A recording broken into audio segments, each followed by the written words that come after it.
拥有359档历史的南昆省大天府，为将王爷信仰传达给更多人，并为国家人民祈福。庙方伫18档前开始办理昆城王平安延祭，办理以来，活动一档比一档更受人注目。今年的2020昆城王平安延祭，也将伫咧11月22日2天，甲民众见面。今年真特别，邀着万神爷来做代言，佮配合着咱的五行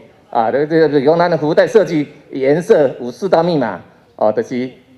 猪形嘛佮咱的颜色、佮建筑、佮咱的文字所以以后阮的设计就是6年一轮就对了明年就是南昆省大天府建庙360周年，市长夫人刘玉晶以及副秘书长王阳志表示，一定会结合市府各局处合作，扩大庆祝南昆省大天府360周年。在360年这么大的一个盛事可以庆祝它360年的这个文化祭的话，那当然市政府绝对不会缺席一定不会缺席。当然，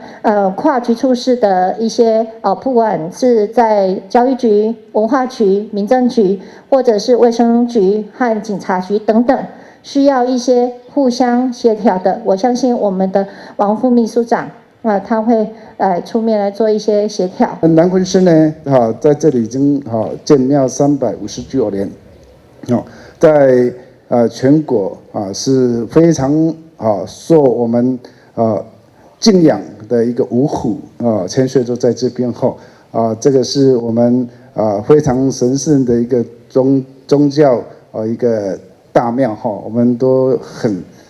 在这里非常的仰仗我们这五虎的庇护，我们才可以国泰民安。